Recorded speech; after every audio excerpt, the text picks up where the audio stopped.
Çocukluğumdan bu yana kış mevsimine etrafın bembeyaz karlar ile kaplandığı ortamlara bayılırım. Elbette kış mevsimi deyince beni mutlu eden dönemlerden birisi de yıl sonuna doğru yaklaşırken bizi bekleyen yılbaşı ve Noel temasına bayılıyorum. Yılbaşı dönemleri içimizi ısıtacak çok tatlı bir tema bence. Yılbaşı temalı rengarenk süslemeler, ışıl ışıl ortamlar, yılbaşı dönemi deyince beni mutlu eden şeyler bunlar. Her yıl Kasım-Aralık ayı geldi mi içimi bir mutluluk kaplıyor. Filmler, diziler, oyunlarda bu döneme özel eklenen yılbaşı içerikleri beni her zaman ayrı bir heyecanlandırıp mutlu ediyor. Elbette kış temalı oyunları mutlaka kış mevsiminde oynamalısınız gibi bir durum yok. Sizin tercihinize kalmış ama kış mevsiminde geçen oyunları dışarıda kar yağarken sıcak battaniyenize sarılıp oynamak sizi çok güzel bir moda sokup büyük bir keyif veriyor. Ben de benim gibi kış mevsiminden ve yılbaşı temasından hoşlanan oyuncular için kış temalı oyunlar listesi hazırladım. Gelin bakalım bu listede bizleri hangi oyunlar bekliyor. Red Dead Redemption 2. Ad: Arthur Morgan, Vahşi Batı ve iyi olan her şey. Quentin Tarantino filmlerinden fırlamışçasına büyüleyici enfes sinematik açılışıyla birlikte Red Dead Redemption 2 o karlı bölge soğuğunu içimize buram buram hissettirmeyi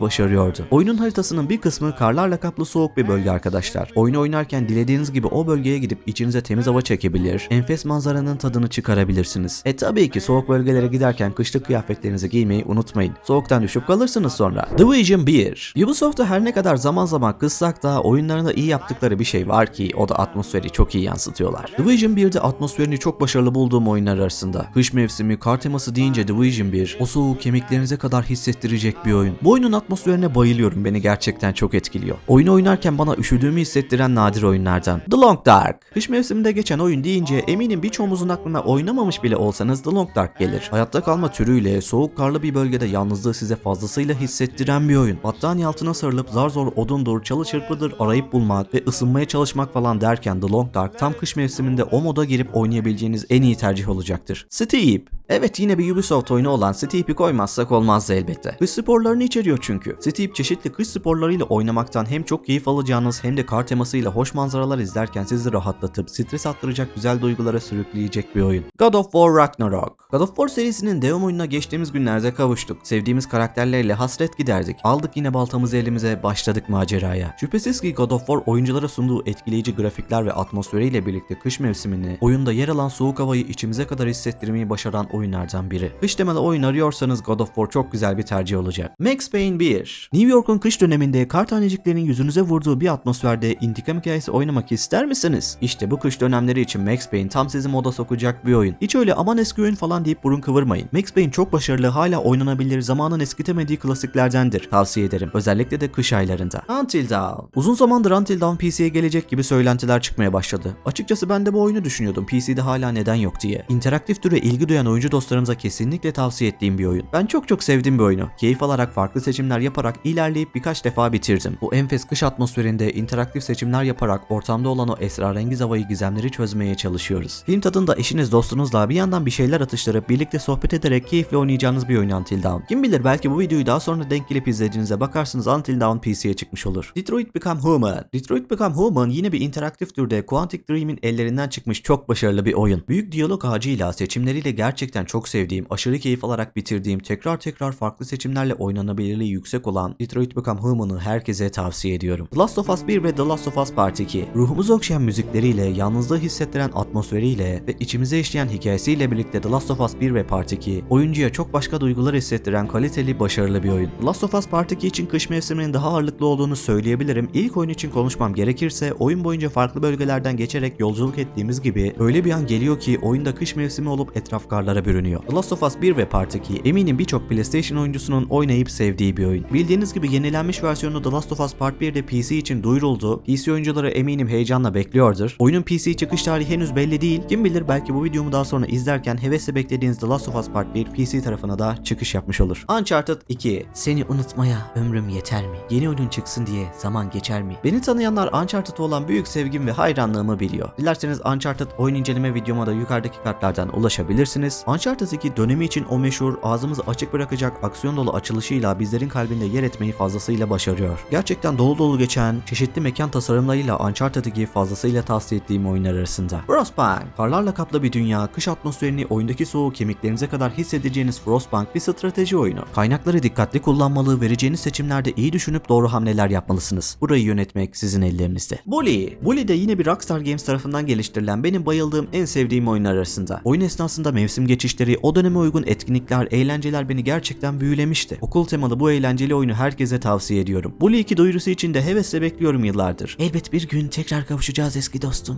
Horizon Zero Dawn. Etkileyici görsellik, enfes bir atmosfer, geniş açık dünyada aksiyon dolu bir macera oyunu sizleri bekliyor. İlkel çağlar ile modern temayı bir araya getirmiş Horizon Zero Dawn, uzun soluklu bir oyun olmasıyla kış döneminde oynarken sizi tam moda sokacak bir oyun. Fahrenheit. Yine Quantic Dream'in ellerinden çıkmış, çıkış yılı itibariyle üstünden epey zaman geçmesiyle nostaljik diyebileceğimiz bir oyun. Dönemi için gayet farklılık içeren ilgi çekici bir oyundu Fahrenheit. Kamera açıları belki kimi oyunculara biraz farklı gelip alışmanız biraz zaman alabilir ama kış temalı oyun deyince bu oyuna yer vermemek olmazdı elbette. Fahrenheit'a mutlaka bir şans verin derim. Metro serisi. Kitaplarından uyarlanarak hazırlanan Metro serisi kış mevsiminde oynarken ekstra moda girip keyif alacağınız oyunlardan birisi. Moskova'nın dondurucu soğuklarında gerilim, aksiyon ve merak uyandırıcı hikayesinde bakalım hayatta kalmayı başarabilecek misiniz? Hikaye odaklı oyun arayanlara Metro serisi deneyim edilmesi gereken yapımlardan. Skyrim. Kış temasını, o soğukları kemiklerinize kadar hissettirecek bir oyun daha. Uzun soluklu bir RPG oyun deneyim etmek isteyenlere görevden göreve koşacağınız, açık dünyada yeni yerler keşfedeceğiniz Skyrim oyun dünyasının mihenk taşlarından biri. Rise of the Tomb Raider. Oyunun kapak fotoğrafından da anlaşılabildiği gibi tam yoğun karlı bir bölgede geçiyor bu oyun. Lara Croft'u bilmeyenleriniz yoktur sanıyorum. Hikaye tabanlı aksiyon, macera türünde işini iyi yapan, sürükleyici güzel bir deneyim yaşatıyor oyunculara. Eğer daha önce satın almadıysanız Epic Games kütüphanenizi kontrol etmenizi tavsiye ederim. Çünkü Epic Games Tomb Raider'ın 3 oyununu da içeren seriyi ücretsiz olarak dağıtmıştı. Kütüphanenizde varsa artık oynamanızın vakti geldi yani. Rise of the Tomb Raider içerdiği kış temasıyla birlikte gerçekten keyif alacağınız macera, aksiyon dolu bir oyun. Forza Horizon. Araba yarış tutkunları için benim de bayıldığım, çok sevdiğim Forza Horizon serisini tavsiye ediyorum. Forza oyunlarında mevsim geçişleri bulunuyor ve oyuna kış mevsimi geldiğinde etraf karlara bürünüp çok tatlı bir atmosfere dönüşüyor. Dilediğiniz gibi çeşit çeşit araçla açık dünyada serbestçe dolaşabileceğiniz ve durmaksızın yarışlara, eğlenceli etkinliklere katılabileceğiniz Forza Horizon serisi tavsiye ettiğim enfes bir oyun. Batman Arkham Origins. Oyun dünyasında etkileyici dövüş mekanikleriyle bir ilki başarıp yenilik getiren Batman Arkham serisi, devamında da bu mekanikleri iyice geliştirerek oyunlarına aktardı. Hatta daha sonra Batman Arkham serisinin dövüş mekaniklerinden esinlenerek yapılmış birçok oyunu da gördük. Kış mevsiminde geçmesiyle Batman Arkham Origins hem hikayesiyle hem de oynanış deneyimiyle yine çok keyif alarak oynayacağınız, Batman olduğunuzu sonuna kadar hissedeceğiniz harika bir süper kahraman oyunu. Don't Starve. Hayatta kalma temasına sahip bir oyun olan Don't Starve, kış döneminde o atmosfere fazlasıyla bürüneceğiniz, uzun saatler keyifle oynayabileceğiniz bir oyun. Don't Starve'ı yani bilmeyen yoktur sanıyorum. Oyunu detaylı bir şekilde anlatmaya pek gerek duymadım o yüzden. İster tek başınıza, ister Don't Starve Together ile arkadaşlarınızla toplanıp oynayabiliyorsunuz. Mafya 2. Kış döneminde sizi iyice moda sokacak bir oyun. Eski mafya döneminde geçmesiyle karakter kostümleri, klasik şık arabalar ve hikaye odaklı sürükleyici hikayesiyle Mafya serisi birçok oyuncunun kalbinde yer etmiş, klasikleşmiş diyebileceğimiz oyunlardan biri. O eski dönemlere ve mafya temasına ilginiz varsa deneyim ederken çok keyif alacağınız oyunlardan. Far Cry 4. Far Cry serisini çok severim. Benim çok keyif aldığım oyun serilerinden biridir. Evet, Ubisoft klasik oyun yapısında pek değişiklik yapmadan farklı temalar üzerinde yeni oyun çıkarmaya devam ediyor ve kimi oyuncular da bu değişmeyen aynı oyun yapısından artık sıkıldığını dile getiriyor. Far Cry serisinin sevdiğim yanı benim için çok beklenti içerisinde olmadan oynayıp saf aksiyon, açık dünyada güzel manzaralar seyretmek, doğayla iç içe olup o ortamdaki hayvanları keşfetmek. Far Cry 4 ise Hindistan'ın Nepal bölgesinde Himalaya dağlarının dondurucu soğuklarında ve güzel manzaralarında geçiyor. Kış atmosferini size güzel yaşatacak bir oyun. Tabi bunca yolu Nepal'e iç huzurumuzu bulmak için gelmedik. Diğer oyunlarda da olduğu gibi iç savaşın hüküm sürdüğü bu bölgede yine bir başkötü karakterimiz var. Agamben'in krallığını sürdürdüğü bu hikayede aksiyon dolu bir macera sizleri bekliyor. Videomuzun temasına uygun olduğu ve yeni yıla yaklaştığımız için şimdiden herkesin yeni yılını kutluyor, mutlu yıllar diliyorum. Sağlıklı, huzurlu, güzel yıllarınız olsun ömrünüz boyunca. Evet, benden şimdilik bu kadar. Umarım keyif almışsınızdır. Kış temalı oyun arayan dostlarımıza güzel bir liste hazırlayabilmişimdir dilerim ki. Videomu bitirmeden lütfen kanalıma abone olmayı ve videomu beğenmeyi unutmayın. Sizlerin desteği kanalımızın gelişimi açısından çok önemli. İzlediğiniz için çok teşekkür ediyorum. Yeni videolarda görüşünceye dek kendinize çok iyi bakın. Görüşmek üzere. Hoşçakalın. Evlat, kanalıma abone ol ve videolarımı beğen ki yeni gelecek içeriklerimden haberdar olabilesin. Gamer Carleon ailesi bu yaptığın iyiliği asla unutmayacak.